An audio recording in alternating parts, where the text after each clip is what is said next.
UE 2.11 S1, dosage, préparation, dilution, solvant et soluté.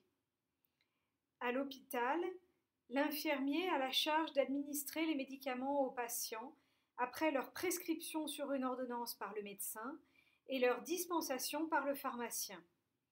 Les médicaments se présentent sous de nombreuses formes pharmaceutiques et sont administrés par différentes voies.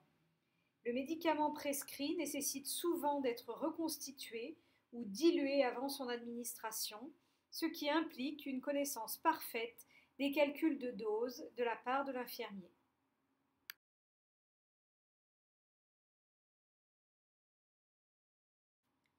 La dose correspond à la quantité de médicament qui doit être administrée au patient. Elle est exprimée selon la nature du médicament en unités de masse, en unités de volume ou au moyen d'unités particulières. Cette diapositive présente quelques exemples de doses de médicaments exprimées en différentes unités, comme la lévothyroxine, une hormone thyroïdienne qui a un dosage à 25 microgrammes, ou le tacrolimus, un médicament immunosuppresseur, qui présente une spécialité dosée à 1 mg, la vancomycine, un antibiotique pour laquelle on trouve des flacons de 1 g, l'insuline, que l'on trouve essentiellement en solution de 100 unités internationales, ou bien enfin l'amphotericine B, un médicament antifongique qui existe en flacon de 15 ml. Il est indispensable de bien faire attention aux unités de dose qui peuvent être très différentes d'un médicament à l'autre. En effet, 1 mg de médicament ne correspond pas forcément à 1 ml et une unité internationale ne correspond pas forcément à 1 ml ou à 1 mg de médicament.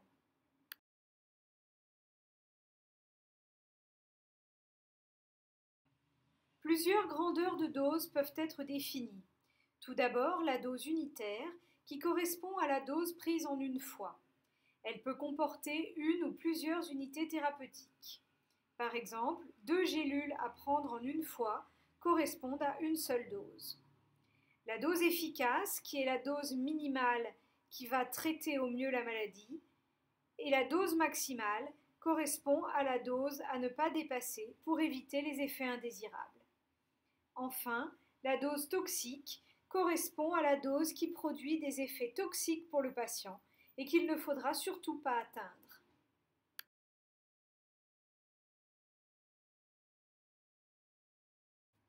La posologie décrit précisément les doses de médicaments et le rythme d'administration du médicament.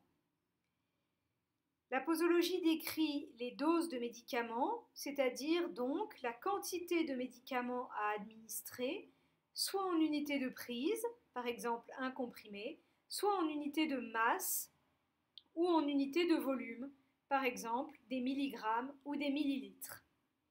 Mais la posologie décrit également le rythme d'administration, par exemple toutes les 8 heures ou toutes les 12 heures ou toutes les 24 heures.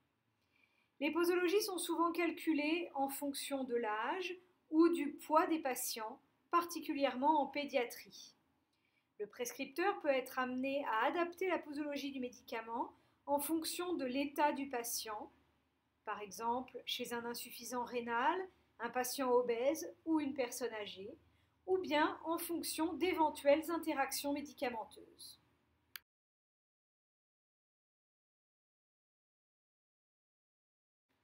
L'ordonnance doit être rédigée de façon très précise et doit mentionner plusieurs informations essentielles. Le nom du médicament, inscrit en dénomination commune internationale ou DCI, par exemple tacrolimus, diazépam, vancomycine. La forme galénique, est-ce qu'il s'agit d'un comprimé, d'une solution buvable, d'une solution injectable ou d'un collyre?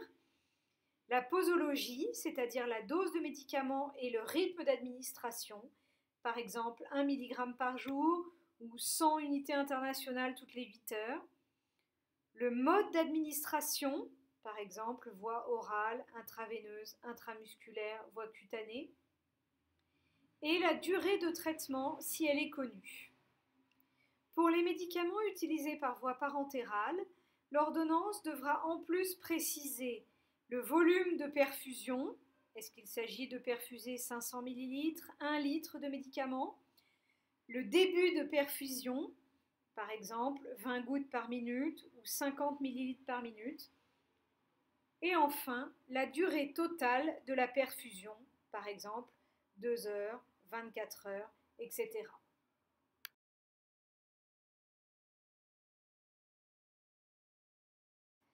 Cette diapositive présente un exemple d'ordonnance.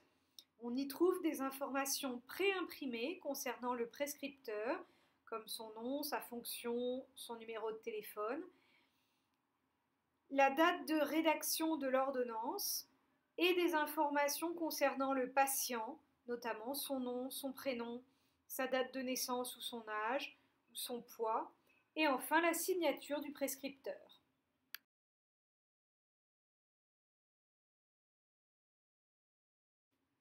L'administration des médicaments nécessite que l'infirmier soit capable de calculer les doses à administrer, de prélever un volume d'une solution en fonction des doses prescrites ou de calculer un débit de perfusion. Il est donc indispensable de maîtriser les différentes unités utilisées et d'être capable d'effectuer les conversions d'unités nécessaires. La dose à administrer s'exprime souvent en multiples ou en sous-multiples de 10. Cette diapositive définit les puissances de 10 utiles aux conversions d'unités.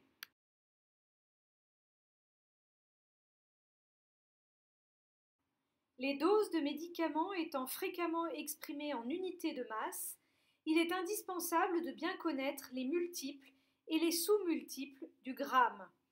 Les plus utilisés sont le milligramme, qui correspond à 0,01 g, soit 10 puissance moins 3 grammes, et le microgramme, qui correspond à 10 puissance moins 6 grammes. À noter que l'appellation gamma, qui est équivalente au microgramme, ne devrait plus être utilisée car elle risque d'engendrer des confusions.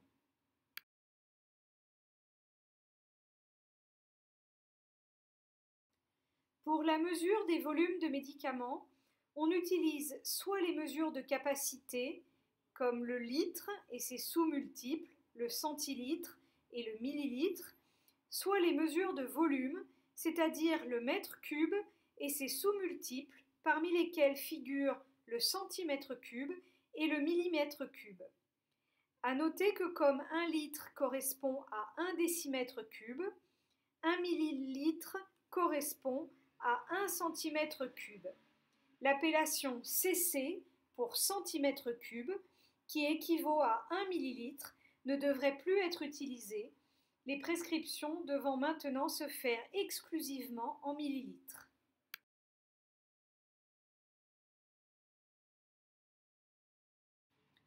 D'autres unités de mesure particulières peuvent être utilisées pour certains médicaments existant sous forme liquide.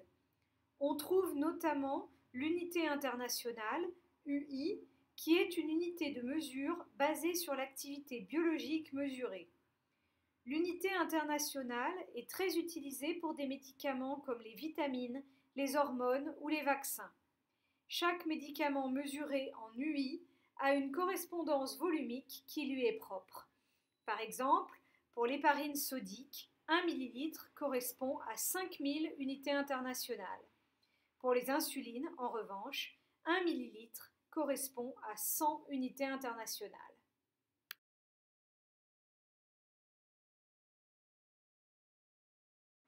Certains médicaments liquides, comme les solutions buvables ou les collyres, se prescrivent en utilisant des unités de capacité particulières, comme les gouttes.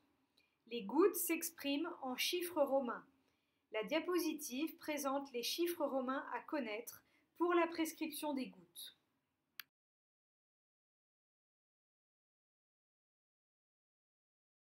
Attention, le volume d'une goutte varie en fonction de la viscosité du médicament et du diamètre du compte-gouttes utilisé. Une goutte ne représente donc pas forcément 1 millilitre.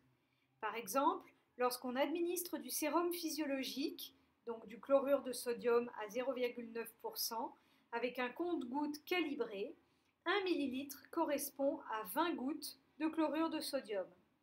De la même façon, une goutte ne représente pas forcément 1 mg. Par exemple, pour la bétaméthasone, un corticoïde en solution buvable, 1 mg équivaut à 80 gouttes. En revanche, pour le clonazépam, une benzodiazépine en solution buvable, 1 mg équivaut à 10 gouttes.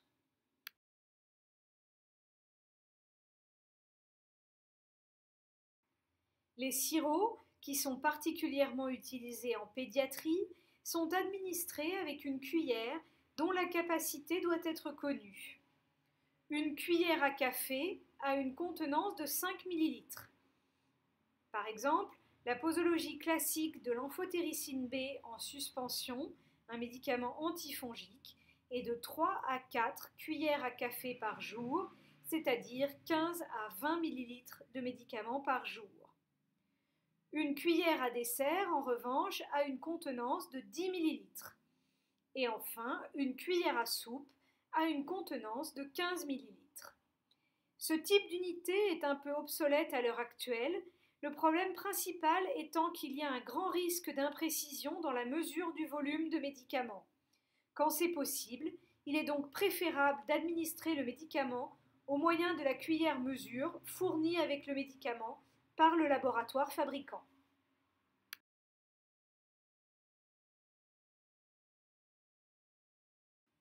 Les médicaments sous forme liquide utilisés en pédiatrie peuvent être prescrits en doses kilo. La pipette permettant l'administration, vendue avec le médicament, comporte des graduations en fonction du poids en kilos. Le principe est simple. Pour administrer à l'enfant une dose kilo de médicament, il suffit de prélever du médicament à l'aide de la pipette jusqu'à la graduation correspondant au poids de l'enfant.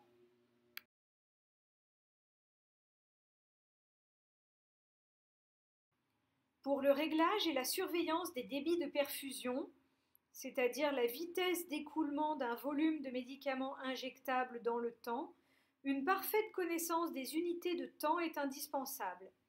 Il faut donc connaître les conversions pour transformer des heures en minutes ou en secondes.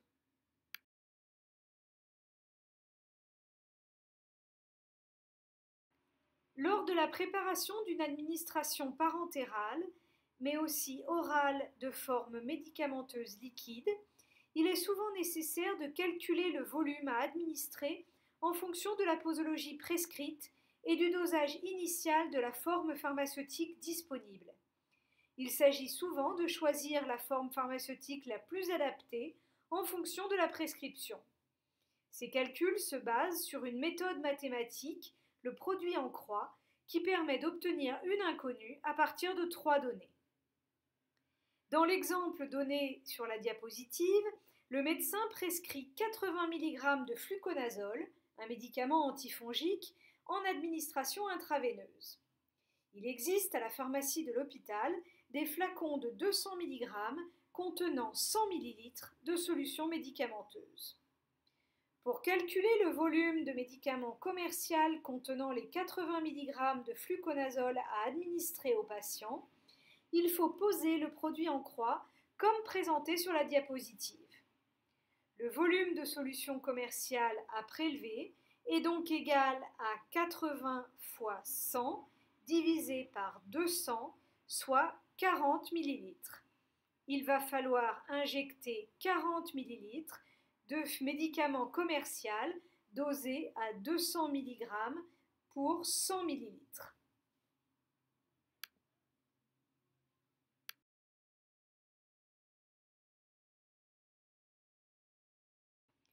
Un débit se calcule en mettant en rapport une quantité de médicaments, un volume exprimé en litres ou en millilitres, ou une masse exprimée en grammes ou milligrammes ou autre, avec une durée exprimée en heures ou en minutes. Par exemple, dans cette diapositive, le médecin prescrit 1,5 litre de glucose à passer sur 24 heures.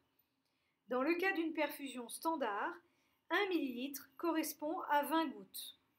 Pour répondre à cette demande, on commence par convertir 1,5 litre en millilitres. Cela fait 1500 millilitres. On pose ensuite le produit en croix, comme expliqué sur la diapositive. 1500 ml correspondent donc à 1500 fois 20 divisé par 1, soit 30 000 gouttes. Les 1500 ml de glucose doivent être administrés au patient sur 24 heures, c'est-à-dire 24 fois 60, 1440 minutes. Le débit de perfusion sera donc égal à 30 000 fois 1 divisé par 1440, c'est-à-dire 20,8 gouttes, soit 21 gouttes par minute si l'on arrondit au plus près.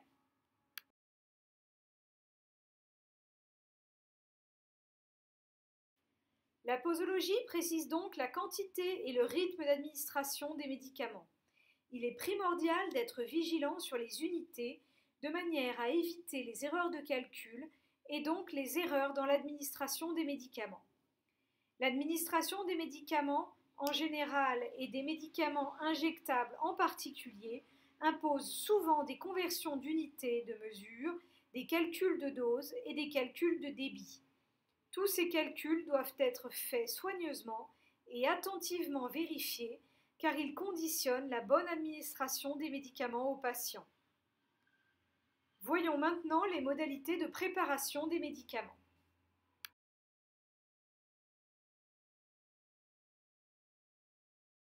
Différents médicaments peuvent nécessiter une préparation par un infirmier avant l'administration au patient. Il peut s'agir de formes orales, c'est-à-dire de solutions buvables ou de suspensions buvables à reconstituer, ou bien de formes injectables pour perfusion ou pour injection intraveineuse directe, sous-cutanée ou intramusculaire. La préparation doit être conforme au résumé des caractéristiques du produit, du médicament.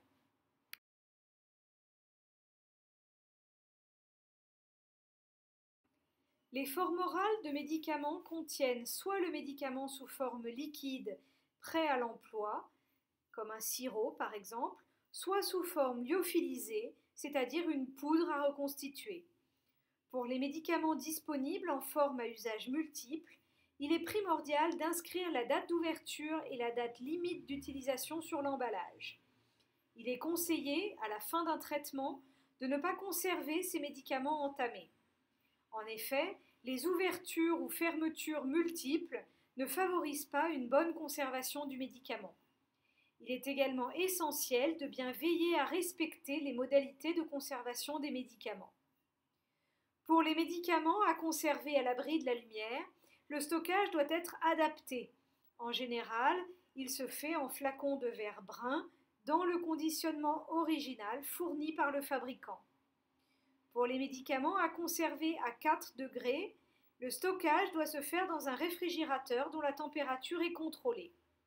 Lorsque la chaîne du froid a été interrompue parce qu'un réfrigérateur est tombé en panne ou que l'on a oublié de stocker le médicament au frais, l'état des médicaments devra être évalué au cas par cas en fonction de la durée de l'incident.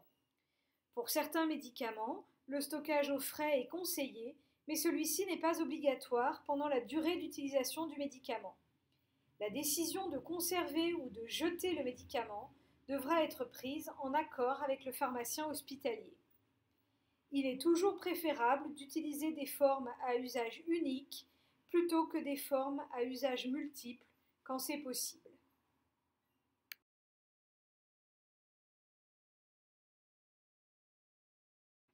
Les formes injectables de médicaments sont également disponibles sous deux formes, soit en forme liquide prête à l'emploi, en ampoule, en flacon, en poche ou en seringue pré-remplie par exemple, soit sous forme lyophilisée, en flacon qui nécessite une étape de reconstitution.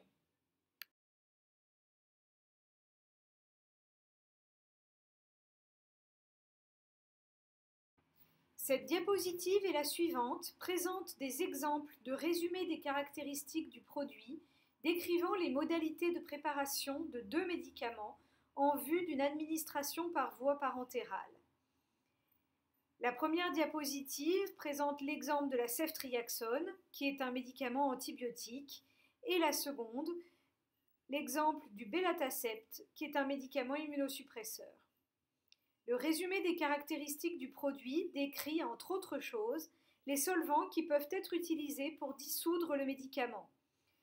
L'eau PPI, c'est-à-dire l'eau pour préparation injectable, du chlorure de sodium à 0,9%, du chlorure de sodium à 0,45% associé à du glucose à 2,5%, du glucose à 5%, du glucose à 10% pour la ceftriaxone, par exemple.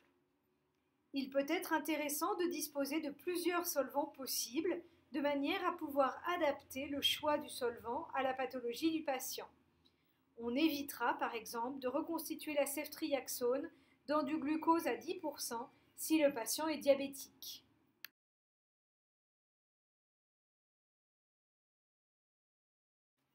Certains résumés des caractéristiques du produit, comme celui du Belatacept présenté sur cette diapositive, décrivent les modalités de préparation de façon très précise en donnant les caractéristiques de la solution reconstituée. Ici, il s'agit d'une solution claire à légèrement opalescente, incolore à jaune pâle, ne devant pas contenir de particules opaques ni de corps étrangers.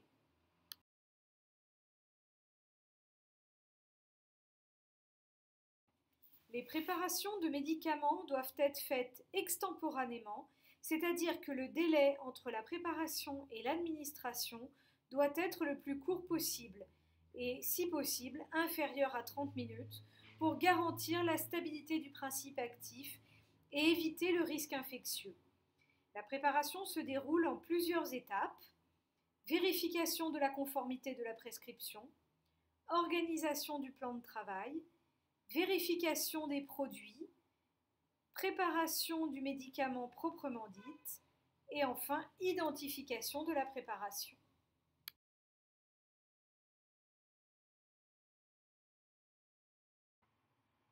La préparation se fait à partir de la prescription initiale, informatisée ou manuscrite, du médecin. Il ne faut en aucun cas travailler sur une retranscription d'une prescription initiale ou à partir d'une prescription faite par téléphone, car il y a un risque important d'erreur.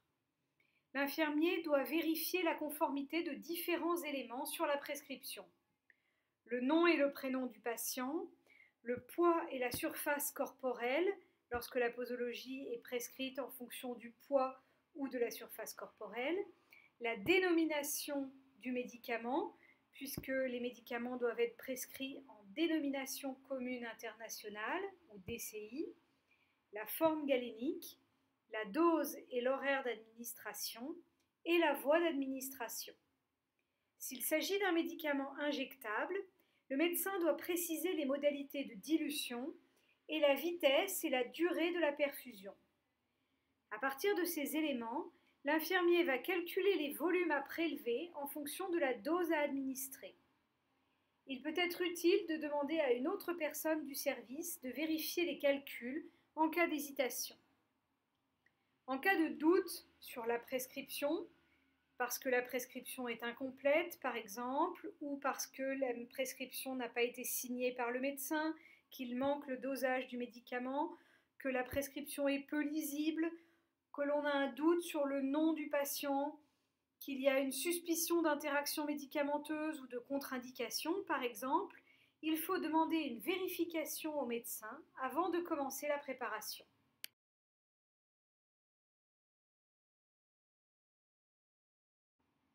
Il faut pouvoir disposer d'un temps dédié pour effectuer la préparation afin de ne pas être dérangé pendant le travail. La zone de préparation doit être située dans une pièce réservée ou dans une partie du poste de soins clairement dédiée à cette activité, propre et calme. Il est impensable de réaliser une préparation complexe d'un médicament dans un couloir ou dans une chambre de patient. Le plan de travail doit être décontaminé avant de débuter et le matériel nécessaire à la préparation doit être regroupé de façon à éviter les déplacements pendant la préparation.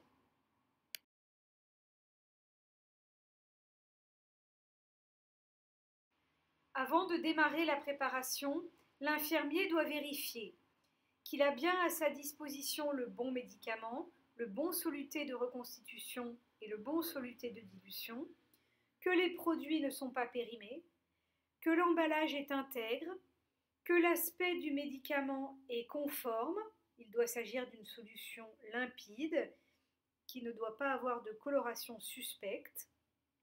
Et enfin, il faut veiller à éviter les automatismes qui pourraient conduire à des erreurs.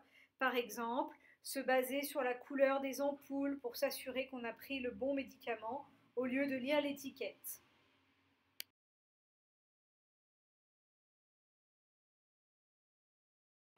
Au moment de commencer la préparation, le manipulateur doit se laver les mains, soit par un lavage simple, soit par une friction hydroalcoolique.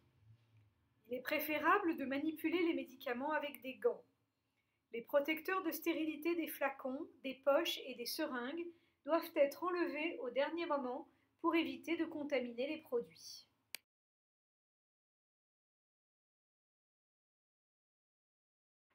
Au cours de la préparation, les bouchons des flacons et les sites d'injection des poches doivent être décontaminés après avoir ôté l'opercule. Il est nécessaire de décontaminer aussi les cols des ampoules avant de les briser. Une fois la désinfection faite, il ne faut plus toucher au site d'injection. Pour la sécurité du manipulateur, les aiguilles ne doivent en aucun cas être recapuchonnées. Elles doivent être immédiatement éliminées après utilisation dans les boîtes piquants tranchants.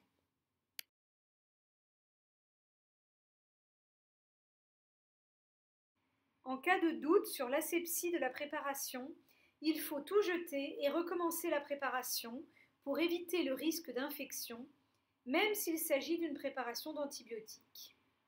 En fin de préparation, il est important de vérifier l'aspect de la préparation. En effet, la préparation ne doit pas comporter de précipité ou de coloration anormale. Cela permet de s'assurer de la conformité du médicament que l'on va administrer. Les reliquats de médicaments et les autres déchets doivent être éliminés selon la filière adéquate mise en place au sein de l'établissement.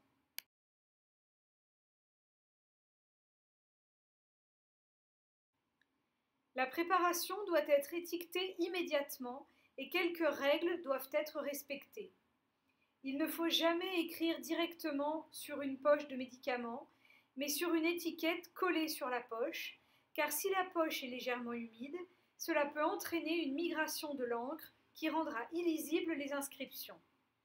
Les mentions qui doivent figurer sur l'étiquette de la préparation sont le nom du médicament, la dose du médicament, la voie d'administration, la durée de perfusion s'il y a lieu, le nom et le prénom du patient, la date et l'heure de la préparation, la date et l'heure de péremption et les modalités de conservation, par exemple si le médicament doit se conserver à l'abri de la lumière ou à 4 degrés.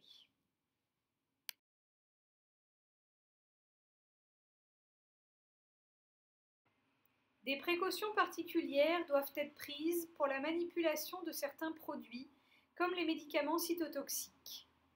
Les cytotoxiques sont des médicaments qui, comme les médicaments anticancéreux, ont la propriété d'altérer les cellules, pouvant aller jusqu'à les détruire. Les cytotoxiques n'agissent pas uniquement sur le métabolisme des cellules tumorales, mais ils influencent aussi celui des cellules saines. Ils peuvent donc avoir un effet mutagène, c'est-à-dire un risque d'altération de la structure de l'ADN, un effet tératogène, c'est-à-dire un risque de malformation du fœtus en cas de grossesse, et un risque cancérigène, c'est-à-dire un risque de provoquer ou d'aggraver un cancer. La préparation des cytotoxiques étant particulièrement délicate, elle est effectuée à la pharmacie dans des isolateurs, c'est-à-dire des enceintes dédiées, étanches, maintenues en surpression pour la protection des personnes qui manipulent les produits.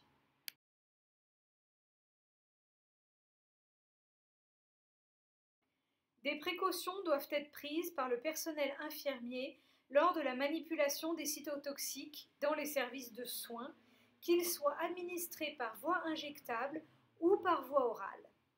Il est prudent de porter une blouse de protection à manches longues, des gants, un masque et des lunettes de protection. Les mêmes précautions sont également à prendre pour la manipulation des excrétas, c'est-à-dire les selles ou les urines, ou les vomissures de patients sous chimiothérapie anticancéreuse. Il ne faut jamais broyer les comprimés ou ouvrir les gélules de cytotoxiques destinées à une administration par voie orale. Tout le matériel utilisé lors de la manipulation des médicaments cytotoxiques doit être jeté dans des conteneurs spécifiques et pas dans les poubelles ménagères de l'hôpital. Les femmes enceintes ou qui allaitent ne doivent pas manipuler de médicaments cytotoxiques.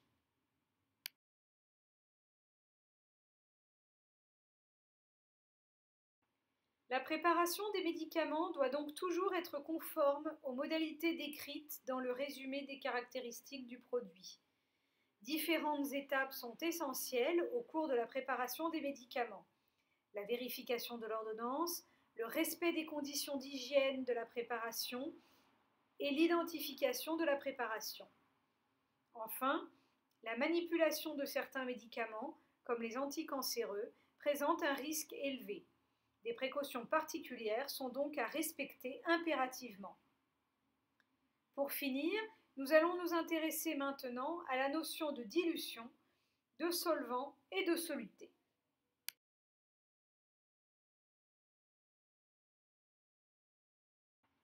Une solution est un mélange homogène constitué d'une espèce majoritaire, appelée solvant, et d'une espèce minoritaire, appelée soluté, qui est une substance solide qui va se dissoudre dans le solvant. Si la substance solide qui est mise en solution est hydrophile, elle va très facilement se dissoudre dans l'eau pour former une solution aqueuse. L'eau est alors le solvant. Lorsque la substance est lipophile, elle sera insoluble dans l'eau. En revanche, on pourra la dissoudre dans des solvants organiques comme l'alcool. Le solvant sera alors l'alcool. Un exemple très simple de solution est celle qu'on obtient par dissolution d'une pincée de sel, c'est-à-dire de chlorure de sodium, NaCl, dans l'eau. Il se forme une solution aqueuse salée qui contient deux solutés ioniques, des ions sodium Na+, et des ions chlorure Cl-, dans un solvant qui est l'eau. Un autre cas de figure est celui de la dissolution d'un morceau de sucre, c'est-à-dire de glucose, dans l'eau. Il se forme alors une solution aqueuse sucrée qui contient un soluté moléculaire, le glucose, dans un solvant qui est l'eau.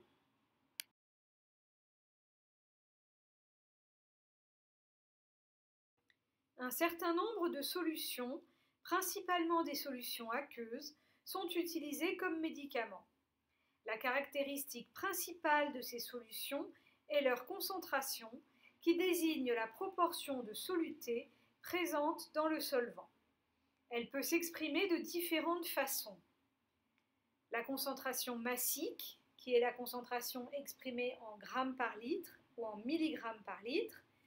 La concentration molaire, qui est une concentration exprimée en mol par litre ou en millimol par litre. La concentration en équivalent, qui est exprimée en équivalent par litre ou en milliéquivalent par litre. Et la concentration en pourcentage, donc une concentration exprimée en pourcent ou en pour mille.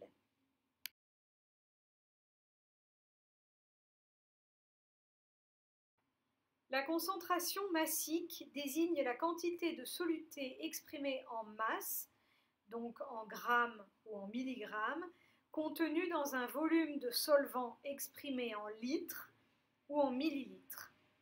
La concentration massique peut donc être exprimée en grammes par litre, en milligrammes par litre, en grammes pour 100 millilitres, en milligrammes par millilitre. C'est l'expression la plus courante de la concentration d'une solution de médicament. La concentration molaire désigne la quantité de matière de soluté exprimée en mol ou en millimol contenue dans un volume de solvant exprimé en litres ou en millilitres. Une mole correspond à la quantité de matière contenant 6,02 10 puissance 23 molécules, atomes ou ions. Contrairement à la concentration massique où l'on évalue la quantité de soluté présent dans la solution en fonction de la masse du soluté, on évalue avec la concentration molaire la quantité de soluté en fonction du nombre de molécules, d'atomes ou d'ions présents dans la solution. La concentration en équivalent désigne la quantité de matière de soluté exprimée en équivalent ou en milliéquivalent contenue dans un volume de solvant exprimé en litres ou en millilitres. Contrairement à la concentration molaire, où l'on évalue la quantité de soluté présent dans la solution en fonction du nombre de molécules, d'atomes ou d'ions, on évalue avec la concentration en équivalent la quantité de soluté en fonction du nombre d'ions présents dans la solution uniquement.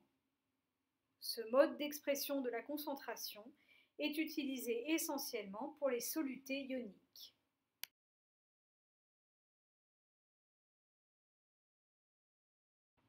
La concentration en pourcentage fait référence à la proportion de chaque constituant du mélange.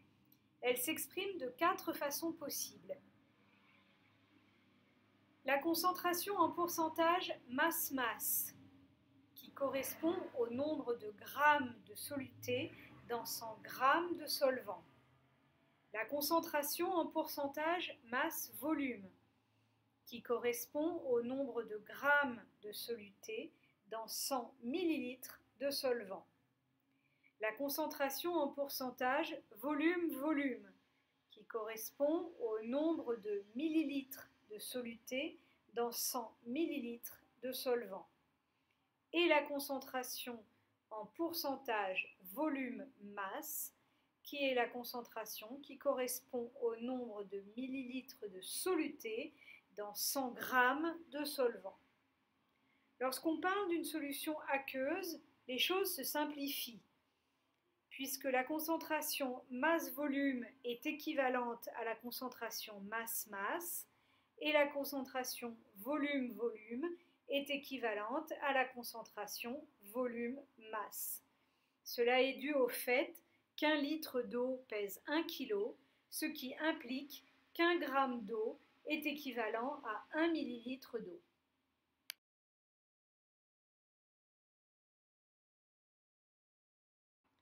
Ces deux diapositives présentent des exemples de calcul de doses impliquant des solutions aqueuses de médicaments dont les concentrations sont exprimées en pourcents.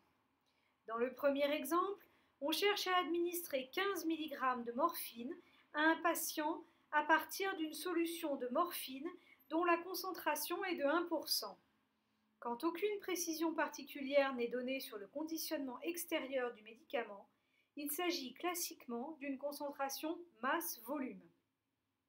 La concentration de cette solution de morphine est donc 1% masse-volume, ce qui signifie que la solution contient 1 g de morphine pour 100 ml de solution, c'est-à-dire 1000 mg de morphine pour 100 ml de solution.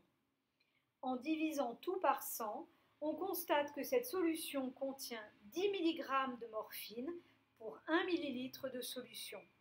Pour administrer 15 mg de morphine, on devra donc prélever 15 fois 1 divisé par 10, soit 1,5 ml de solution. Dans le deuxième exemple, on cherche à administrer 15 mg de morphine à un patient à partir d'une solution de morphine dont la concentration est de 0,1% masse-volume. La solution contient donc 0,1 g de morphine pour 100 ml de solution, c'est-à-dire 100 mg de morphine pour 100 ml de solution. En divisant tout par 100, on constate que cette solution contient 1 mg de morphine pour 1 ml de solution. Pour administrer 15 mg de morphine, on devra donc prélever 15 fois 1 divisé par 1, soit 15 ml de solution.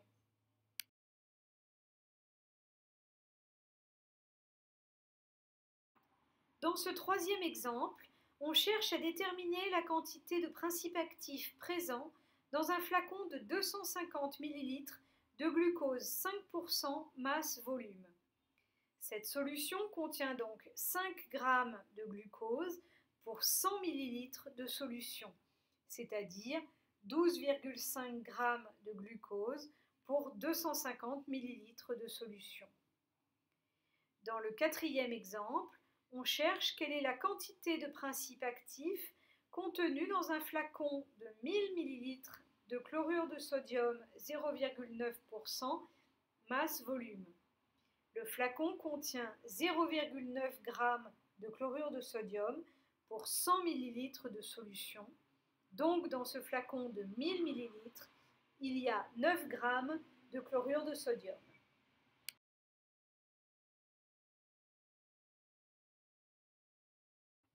Les solutions de médicaments se présentent sous différents conditionnements, en poche de PVC ou de polypropylène le plus souvent, ou en flacon.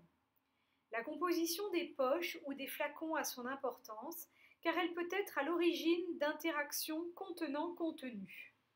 Il peut s'agir d'une fixation d'une partie plus ou moins importante du médicament sur les parois de la poche, ce qui se traduit par l'administration d'une dose de médicament plus faible que prévu.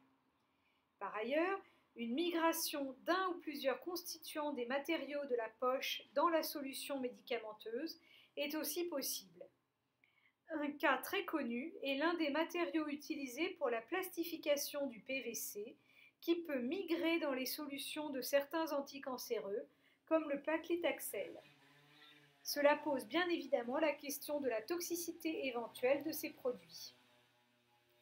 Un autre paramètre à prendre en compte est les incompatibilités physico-chimiques pouvant se produire si différents médicaments sont administrés simultanément sur une même voie. Il s'agit d'une interaction galénique et non d'une interaction médicamenteuse qui résulte d'un changement physico-chimique pouvant se manifester par la formation d'un précipité visible, par un changement de coloration ou l'apparition d'une opalescence visible, par un dégagement gazeux, par un changement de pH. Le risque est d'obstruer les voies d'administration du médicament ou de provoquer une embolie, c'est-à-dire une obstruction de la circulation sanguine chez le patient. On peut aussi avoir une diminution de l'efficacité du médicament ou la formation de dérivés toxiques.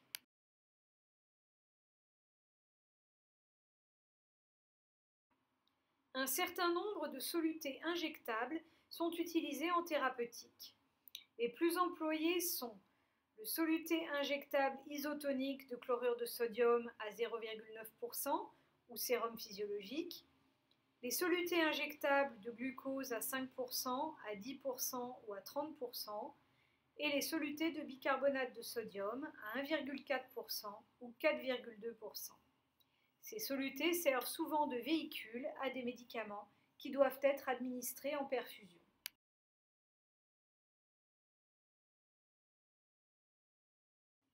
Lors de l'utilisation de ces solutés, l'infirmier doit être particulièrement prudent.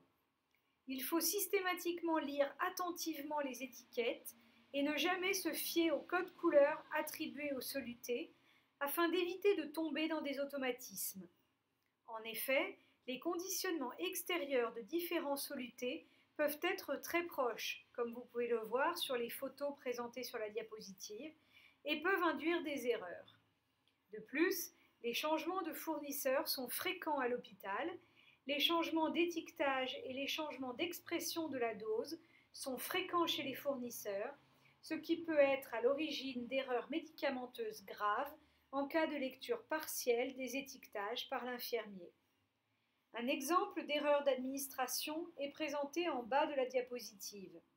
On constate que les conditionnements du glucose 10% et du gluconate de calcium 10% sont très proches, ce qui a induit en erreur l'infirmier. Celui-ci a du coup administré au patient du gluconate de calcium au lieu du glucose, heureusement sans conséquences majeures. Cet exemple met en lumière la nécessité de lire attentivement la totalité des mentions de l'étiquette avant d'administrer un soluté.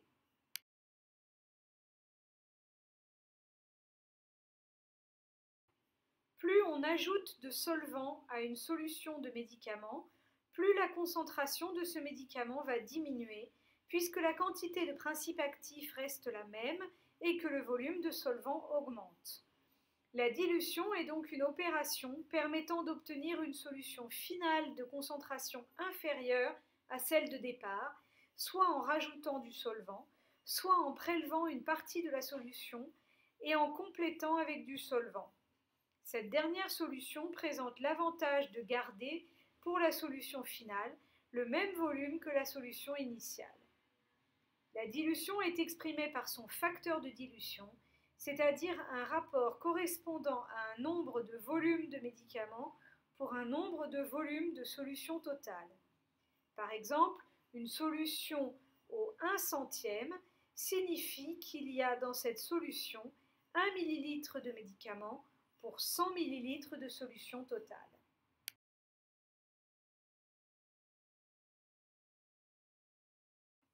Les calculs de dilution se font simplement grâce à une formule C1V1 est égal à C2V2, pour laquelle C1 est la concentration de la solution de départ, C2 est la concentration de la solution finale que l'on souhaite préparer, V2 est le volume de la solution finale que l'on souhaite préparer, V1 est le volume de la solution de départ qu'il faut prélever pour préparer la solution finale diluée.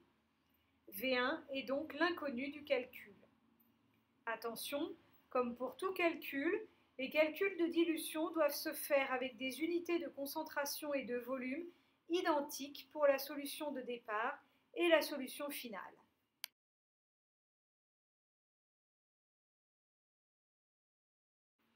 Voici un exemple de calcul de dilution. On souhaite préparer une poche de 1000 ml de glucose 7,5% à partir d'une solution de glucose à 40% disponible à la pharmacie de l'hôpital. La concentration de la solution de départ disponible à la pharmacie, C1, est donc 40%. La concentration de la solution finale que l'on souhaite préparer, C2, est donc 7,5%, et le volume de la solution finale que l'on souhaite préparer, V2, est de 1000 ml. On cherche V1, le volume de la solution de départ disponible à la pharmacie qu'il va falloir prélever pour préparer la solution finale. On applique la formule C1V1 égale C2V2, donc V1 égale C2 fois V2 divisé par C1.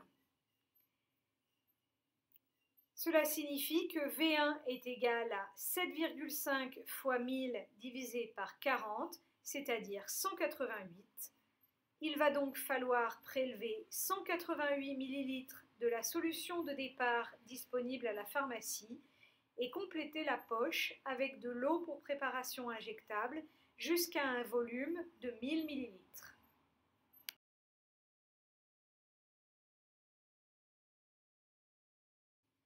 Une notion importante lorsque l'on s'intéresse à l'administration des solutés est la notion d'isotonie, d'hypotonie et d'hypertonie. Cette notion renvoie à la pression osmotique du soluté selon qu'elle est identique dans le cas d'un soluté isotonique, inférieure dans le cas d'un soluté hypotonique ou supérieure dans le cas d'un soluté hypertonique à la pression osmotique du sang. L'osmolarité d'une solution, qui traduit la pression osmotique, correspond au nombre de particules osmotiquement actives, c'est-à-dire capables d'attirer le solvant, par litre de solution. Elle s'exprime en nombre d'osmoles par litre ou en milliosmoles par litre. L'osmolalité d'une solution correspond quant à elle au nombre de particules osmotiquement actives, c'est-à-dire capables d'attirer le solvant, par kilogramme de solution. Si le solvant est l'eau, comme 1 litre d'eau correspond à 1 kg, l'osmolarité d'une solution aqueuse est égale à son osmolalité.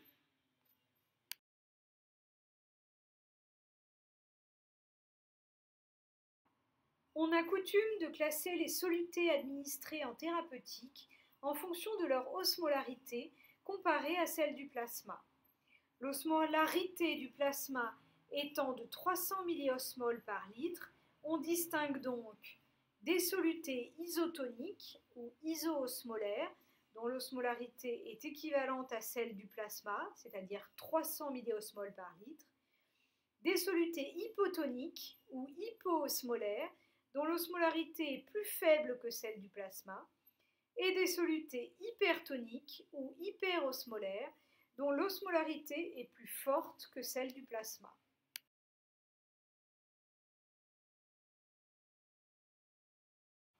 En pratique, cette classification des solutés a son importance car l'administration de solutés dont l'osmolarité est très différente de celle du plasma peut avoir des conséquences graves. En effet, lors de l'administration d'un soluté hypotonique, donc de concentration en particules osmotiquement actives inférieure à celle du plasma, il apparaît une différence de concentration en particules osmotiquement actives entre l'intérieur et l'extérieur des hématies.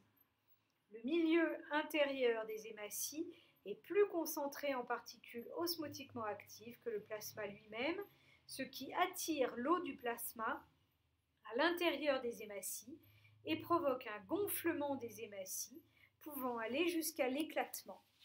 C'est l'hémolyse. Lors de l'administration d'un soluté hypertonique, donc de concentration en particules osmotiquement actives supérieure à celle du plasma, il apparaît une différence de concentration en particules osmotiquement actives entre l'intérieur et l'extérieur des hématies. Le milieu intérieur des hématies est moins concentré en particules osmotiquement actives que le plasma lui-même, ce qui incite l'eau à sortir des hématies. Les hématies vont donc se ratatiner. Enfin, lors de la perfusion d'un soluté isotonique, les transferts d'eau à l'intérieur et à l'extérieur de la cellule sont identiques. Les hématies ne sont donc pas altérées.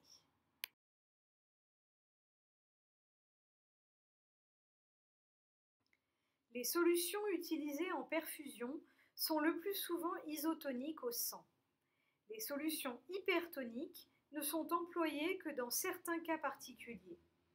L'administration doit se faire impérativement en voie veineuse centrale sur une veine de gros calibre lorsque l'osmolarité du soluté dépasse 900 milliosmoles par litre en perfusion très lente et sous surveillance.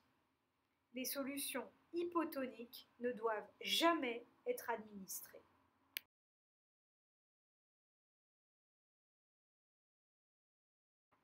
Voici un exemple de solution hypertonique administrée couramment dans le cadre de la nutrition parentérale. Le péricabivène, dont l'osmolarité est de 750 milliosmoles par litre, est hypertonique, mais d'osmolarité inférieure à 900 milliosmoles par litre. Il peut donc être administré en voie veineuse périphérique ou centrale. Le cabivène, au contraire, présente une osmolarité très élevée de 1060 milliosmoles par litre. Ce produit doit donc être administré en voie centrale exclusivement.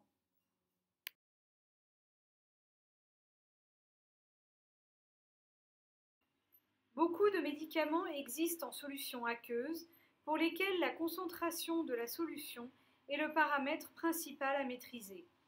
Il peut exister des interactions contenant-contenu et des incompatibilités physico-chimiques interdisant l'utilisation de certains matériaux et certains solvants pour l'administration de médicaments, ainsi que le mélange de certains médicaments entre eux. Ces informations sont essentielles pour une bonne administration des médicaments aux patients. Enfin, l'osmolarité est un paramètre crucial permettant de classer les solutés. Un soluté hypotonique ne doit jamais être administré sous peine de provoquer une hémolyse pouvant avoir des conséquences graves pour le patient.